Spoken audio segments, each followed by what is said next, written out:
after Zoomers? No, I went to a friend's house because I was in the drug scene and stuff at the time. And you went to Donald Bernard's house? No, I didn't go to Donald's at that time. I went to another place and had picked up some. I'm just being honest. Picked up some dope and stuff there. And then when I left there, I stopped on Lonestar Road at a place that a lot of people hangs out at, actually to sell some stuff there. Okay. And then when I left there, I went straight towards Ben Hill. And then when he was at, which by the way, when you were out there to sell some you can just say sell something. You don't gotta. You saw some people there too. So there's certain people he saw there there's certain people I saw there, and certain people that should have been there that wasn't there. So who should have been there?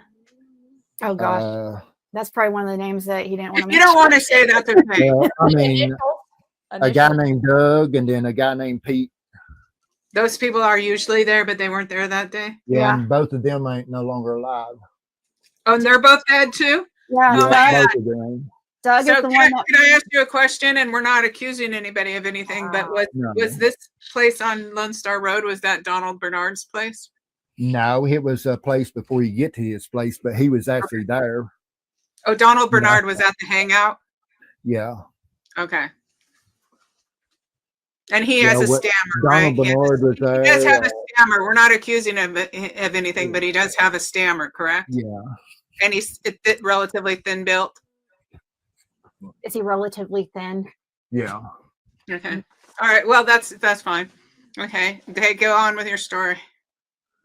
So after you left, after I left there, after selling the drugs or the substances, and went towards trying to go home. Before I get to Ben Hill, I don't know, it's about a quarter of a mile. Some people stopped me and stuff and told me that there was a little girl missing, that they had Ben Hill shut down and stuff. Reason they supposedly stopped me in case I had drugs or whatever on me. They said they didn't want me to get in trouble or whatever. But I knew that somebody was missing before I got to Ben Hill. I can't remember if they told me it was Sumner or who at that point. But when I get to Ben Hill and I pull up to Ben Hill, the first one that I see is George Bernard. Oh, George Bernard was on Ben Hill Road? Yes. Yes. As soon as I pull up to Ben Hill Road, before they would open it up where I could pull into Ben Hill Road off of Beach Creek, George was the first one that come up to me and spoke to me because I rolled my window down, and he walked up to the truck and said he thought it was my daughter that went missing.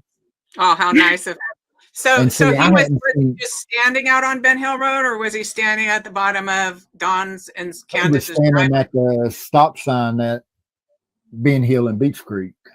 Oh, so he could control the traffic in the story going in and out of there? Why was he standing there? Yeah, I mean, he could, yeah. And well, that was the first time he had seen him there in 20 years. 20 years. I hadn't seen George down there since I was just little. So Andy Bernard's dad, George, is down there managing the traffic in and out of Ben Hill Road during Summer's disappearance. Okay. Because he was the first person that talked to me when I pulled up to Ben Hill Road before they opened the road up where I could pull onto it. So he is the person who stopped you and alerted you that there was a missing child. Is that right, Fred? Or was it somebody else? Well, no, down the road when he was stopped, it was a different person, like a quarter mile down the road. It was a different. Yeah. There was I don't know if you want to put their name out there, but they stopped him and just let him know, hey, there's police up there and you're having drugs on you. You know what I mean? Okay. Then when he gets up to Ben Hill, he sees George up there, and then George tells him. Yeah. Okay. Well, why did George say he was there? He didn't say why he was there. He just happened to be there for the first time in 20 years? I guess. Only words we had said to each other was when I pulled up to it and I rolled my window down and just sitting there, and he walks over to me and said that he thought it was my child that had went missing. And then I can't remember what else was said. They wasn't much said between me and him before they opened the road up. Did he tell you if Andy called him or what? No, he didn't say nothing like that. He didn't even mention Andy or nobody. He